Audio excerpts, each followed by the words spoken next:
Chapitre 44. La malédiction de la jeune fille très laide. Le troisième jour, il voit arriver une demoiselle sur une mule fauve, tenant un fouet dans sa main droite. Ses cheveux sont nattés en 2 tresses noires et tordues, et à en croire ce qui en est dit dans les livres, jamais, même en enfer, on ne vit une créature aussi laide. Son cou et ses mains étaient noirs comme jamais le fer ne saurait l'être. Mais il y avait pire, ses yeux étaient des trous petits comme ceux d'un rat, son nez celui d'un singe ou d'un chat, et ses oreilles celles d'un âne ou d'un bœuf. Ses dents avaient une couleur jaune d'œuf, et elle était barbue comme un bouc. Au milieu de la poitrine, une bosse, son échine était tordue. Reins et épaules étaient parfaits pour mener le bal. Elle avait une autre bosse dans le dos, des jambes tordues comme de l'osier, bien faites pour mener la danse. Elle s'avance devant le roi. La cour du roi n'a jamais rien vu de semblable. Elle salue le roi et tous les barons, sauf Perceval, à qui elle dit depuis sa mule. « Ah, Perceval, la fortune a des cheveux par devant, mais elle les chauffe par derrière. Maudit soit celui qui te salue ou te souhaite du bien. Tu n'as pas su saisir la fortune quand tu l'as trouvée. Tu es entré chez le roi pêcheur et tu as vu la lance qui saigne. Était-ce une si grande peine pour toi d'ouvrir la bouche et de parler? Pourquoi n'as-tu pas demandé pour quelle raison cette goutte de sang jaillit à la pointe du fer blanc? Quant au Graal que tu as vu, tu n'as pas cherché à savoir quel riche seigneur il servait. Bien malheureux celui qui voit venir le bon moment.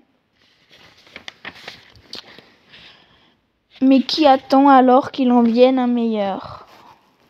C'est toi ce malheureux, toi qui es resté silencieux quand c'était le moment et l'endroit de parler.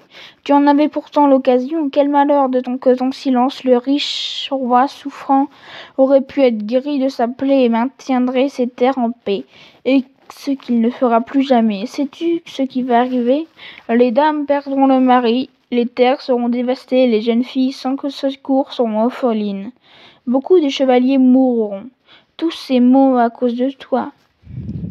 Elle se tourne vers le roi. Je m'en vais, ne vous en déplaise. Je dois faire étape cette nuit loin d'ici. Avez-vous entendu parler du château orgueilleux? Je dois m'y rendre ce soir. Dans ce château, il y a plus de 500 chevaliers de valeur.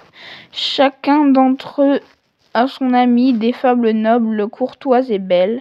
Je vous le dis, car ceux qui y vont trouvent à court sur joute ou bataille, que ceux qui veulent faire preuve de chevalerie y aillent.